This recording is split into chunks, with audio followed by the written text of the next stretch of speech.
Morning, Robert. Morning, Russell. Good to see you again. Good to see you. Jackie Bushman, Robert Hello, Williams. How you doing? All right, Good Jackie. to see you. Good to meet you. Appreciate the invitation. Old Russ has told me a lot about your ranch, and I'm looking forward to it, you know, especially getting a chance to bow hunt it.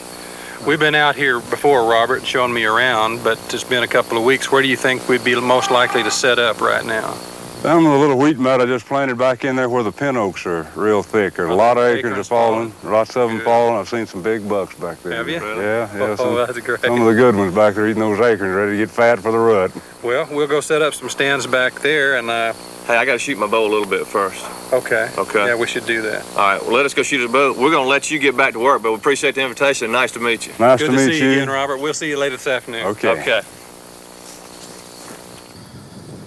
You know, Russ, we do so much traveling around the country, you know, whether we're rifle hunting or bow hunting. And I think it's always real critical for everybody to make sure they check their equipment. Absolutely. And like I said, I'm getting all my broadheads. You know, one little tip, you know, you showed me is making sure you spin your arrows and stuff, just That's to making right. sure they're straight. No telling what can happen, you know, especially if you're traveling and hunting, or even, you know, if you're practicing at home. That's so right. just spin your arrow and make sure it turns. Well, that turns right straight on its axis, and if it doesn't, you're guaranteed a veering arrow flight. So, I mean, that's just real critical with every arrow. That's just common sense of your equipment. That's right. Just knowing your equipment. Yeah. Okay, I've got two bows here, and I just want to tune this other one up. I want to take a few shots. Okay. I've been trying a few new releases here, and, you know, that's something that's, you know, it's just flabbergasted me is how many different releases are, and there's just different releases for different right. people. So I've kind of been enjoying the ones with the wrist, you know, that you put on the wrist so you can pull, but also I want to try some other ones. So let's take a few shots, and then that way, if I can get this bow tuned in, then we'll be ready to go on down and place our stands. I'm ready. Russ, let me take a few shots here. Like I said, I got two bows. I just want to tune this one in. You see any difference in my equipment this year? Yeah, it's left-handed finally. Left-handed, that's right. You know, I've shot right-handed for so many years, and I've had a lot of luck, you know, 20 yards and under, but when I went to camp when I was a kid, that's all they had was right-handed bows, so I had to shoot right-handed and left-eyed for years. So. I know, we've been marveling at how you can shoot wrong-handed and cross-eyed and never hit anything, but amazingly you have.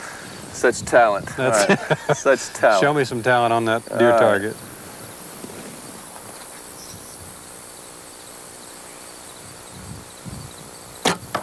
Ooh, perfect shot, bud. I think we're ready. I told you, left hand's the charm. Oh, southpaw. Oh, southpaw. All right, well, let's get that arrow right there, and let's go down and place our stands.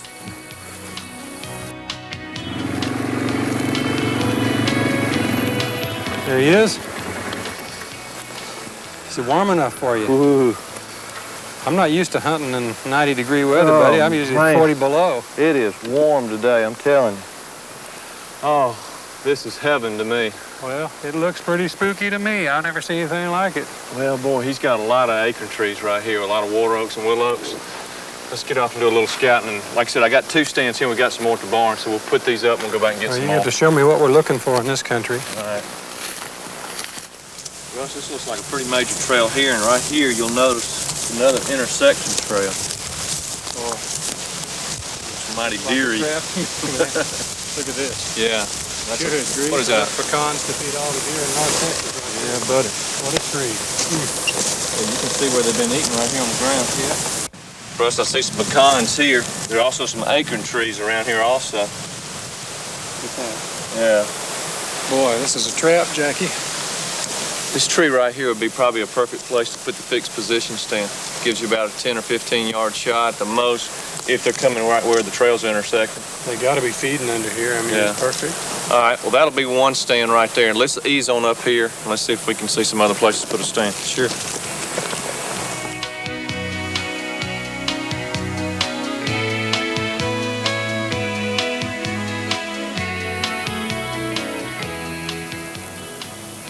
Russ, it's obvious right here with all the acorns and the droppings that,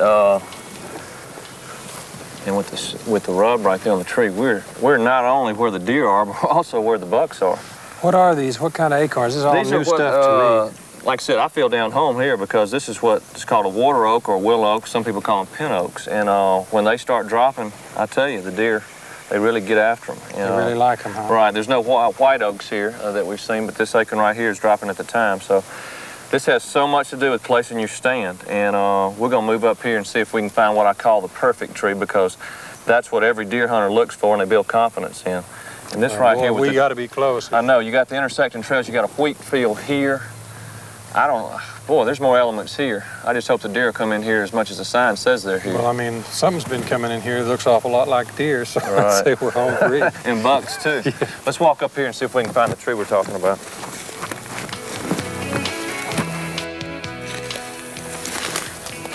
Russ, one of these trees might work. Pretty close to the, where we were finding the rub and the major trail right there. And those droppings. It's incredible, man. I feel at home right here. Well, this is all new. When people think of Texas, they think of the brush country. This being closed out, this is all with the acorns, and the acorns are dropping right now. And like I said, we're seeing deer sign, but most of all, we're seeing buck sign with all these buck rubs in here. Yeah, look, there's just deer sign all over this country. I've never hunted in acorns, and this is all new. 23 years of Alberta. This is so different, but you're right. I mean, if a guy can't see deer here, he might as well pack up his bow and quit. Well, the thing is, I call it what's called the perfect tree. In every location when you're doing your scouting, you just build your confidence in saying that's the tree. And if you'll look for that tree out there, that's what always makes it tick. And I feel like this might be the lucky tree for either you or me. And we've got 4 different locations, so let's go back. I want to hunt, man. I can't stand it. Let's get those stands up. Let's get those stands up.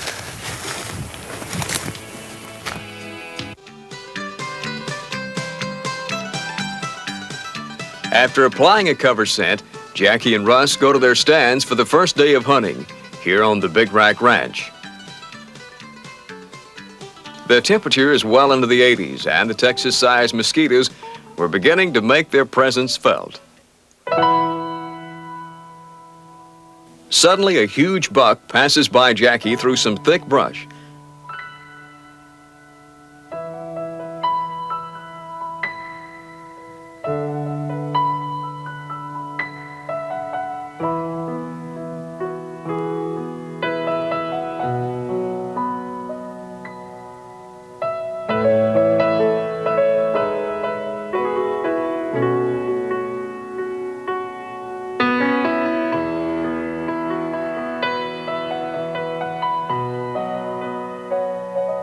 The buck does not offer Jackie a clean shot.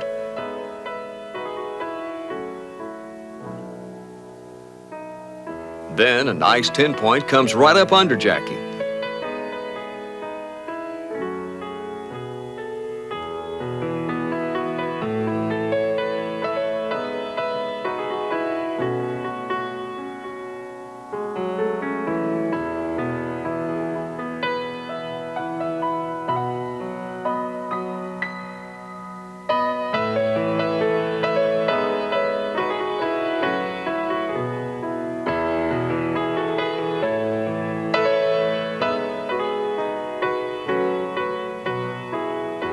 But unfortunately, this buck did not present a good shot for Jackie.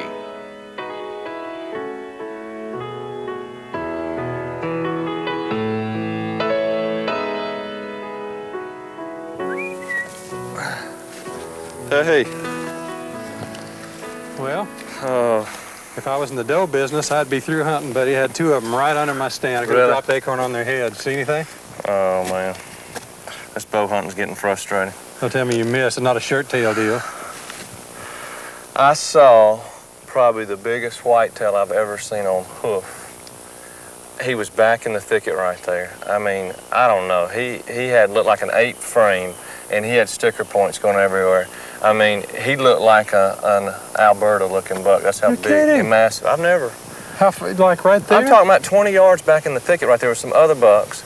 He must be the one hitting that tree. And then, probably, an hour later or something, here comes another nice, 10-point. And he looked pretty doggone good, but he wasn't even in the league of this other deer right here. And I mean, I didn't shoot him. I just was I was so amazed by this other deer. And this first day, I'm not moving out of this tree. If I could get that deer right there, that would be my dream come true with the bow and arrow. Man. Unbelievable. But that just goes to show you. There room for 2 in this tree? I don't know. I wouldn't give this tree up for nothing. Well, it's the first day, man. Never over till it's over. I think they're going to do a soap opera called The Saga of the Buckmaster.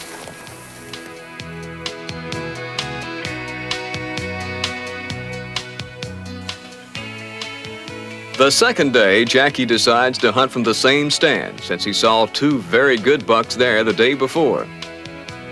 A small 8-pointer paid Jackie a visit, but he just wasn't what Jackie was looking for, especially after seeing the huge buck the day before from that stand.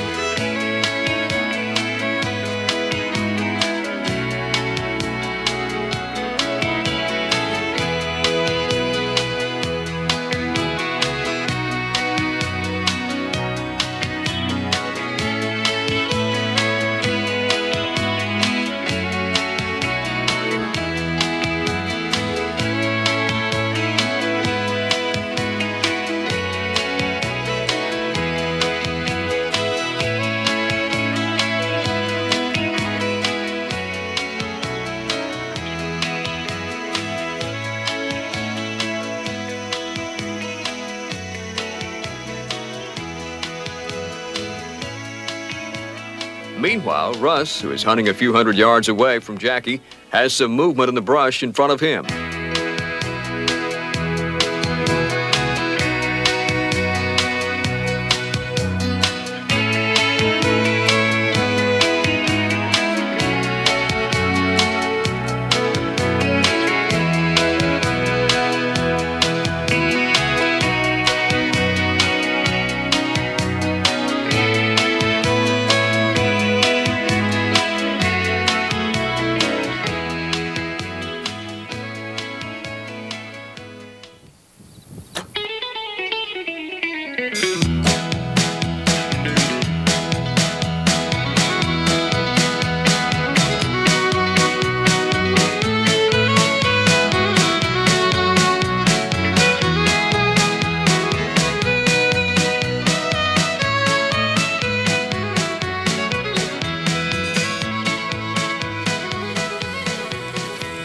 What? No. Yes, sir. 10 points. You dog.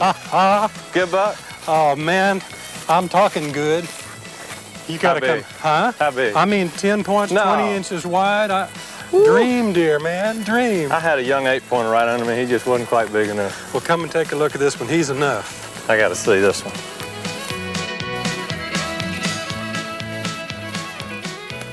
Where'd you? Is he down there? Yeah. Oh, there he is, right there. Right there. Golly.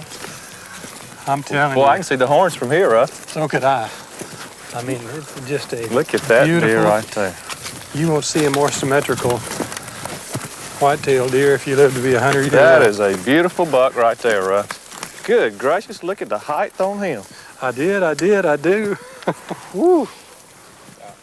Russ, what do you think this buck right here will score? Well, I believe he'll make 150 clean. I mean, there's no deductions, and when I was waiting for you, I was sitting there doing a little calculating, and I believe he'll make 150 points, Jack. That's a great 10-pointer. Now, is this one of your better bucks you taking with a bow? Not better, it's best. That's my all-time best whitetail Is it buck really? with a bow, you bet. Congratulations. I always like to be with a man when he gets his best. That's right, me too. Well, I tell you what, you know, when we were setting both our stands up and just looking at the acorns and looking at the buck rubs and all the droppings, it was Well, they're in there, it's a aren't great they? area. Great area. Gee. And it just goes to show that if you do your scouting, and it'll pay off.